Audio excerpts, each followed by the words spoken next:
मेरा नाम काशिफ है और मैं लिया शहर का रहने वाला हूँ। आज से 6 महीने पहले मेरे मामू की बेटी की शादी थी। उनकी शादी अटेंड करने के लिए मैं उनके गांव चला गया।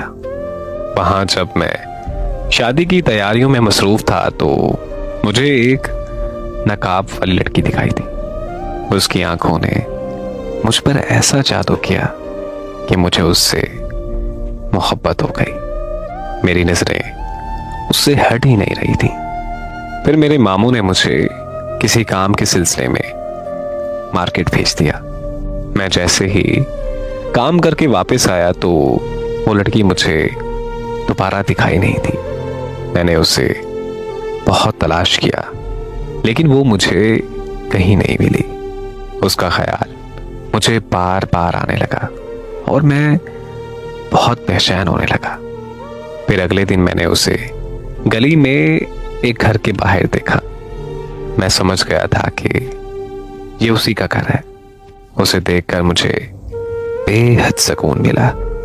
वो लड़की हर वक्त नकाब में रहा करती थी, यहां तक कि उसने शादी के सारे फंक्शन नकाब में ही अटेंड किए। उसकी इसी सादगी ने मेरी रूह तक को मुतासिर कर दिया था। मैं बस उसे देखता रहा और शादी की तकरीब खत्म हो गई। फिर वो लड़की अपने घर चली गई और मैं वापस अपने शहर आ गया। जब मैं घर वापस आया तो मुझे उसका ख्याल बार बार सताने लगा। मैं सारी रात उसके ख्यालों में खोया रहने लगा। फिर कुछ दिन बाद उसने मुझसे टिकटॉक पर राब्ता किया। उस दिन मेरी खुशी की कोई इंतहा नहीं थी। बस ऐसा समझ लें कि किसी गुनाहगार को जन्नत मिल गई हो। फिर हम दोनों एक दूसरे से बातें करने लगे और जल्द ही हम एक दूसरे से इतनी मोहब्बत करने लगे कि एक दूसरे की जुदाई बर्दाश्त करना बहुत मुश्किल हो गया था।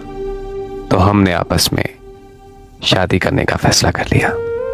मैंने तो जैसे तैसे करके अपने घर वालों को मना लिया, मगर वो अपने घर बात करने से डरती थी क्योंकि उसके घर वाले इश्क मोहब्बत के सख्त खिलाफ थे। फिर उसने मुझे कहा कि वो अपने भाई की शादी के बाद अपने घर वालों से हमारे बारे में बात करेगी। लेकिन कुछ ही दिनों में उसके घर वालों को हमारे बारे में पता चल गया। उसके घर वालों ने उसे बहुत मारा और उससे उसका मोबाइल ले लिया। हमारा राब्ता मुकम्मल तौर पर खत्म हो गया। इससे पहले कि मैं कुछ करता, उसके घर वालों ने मेरे खिलाफ पुलिस में दरखास्त दे दी कि मैं उनकी बेटी को बहला फुसला कर अगवा करना चाहता हूं। मैंने बहुत मुश्किलों से उस केस से अपनी जान छुड़वाई और आज मुझे उसकी कोई खबर नहीं है कि वो कहाँ है, क्या कर रही है, किस हाल में अपनी जिंदगी जी रही है। आज मैं उसकी याद में, उसके इंतजार में पल पल तड़प रहा हूं। मुझे यकीन है कि वो एक दिन जरूर मुझसे राब्ता करेगी और कहेगी कि प्लीज मुझे यहां से कहीं दूर ले चलो। और तब मैं उसे यहां से दूर किसी खूबसूरत वादी में ले जाऊंगा। वहां हम एक साथ अपनी नई जिंदगी की शुरुआत करेंगे। बस आप सबसे एक दरखास्त है कि आप सब दुआ करें कि वो जहां कहीं भी हो सही सलामत हो।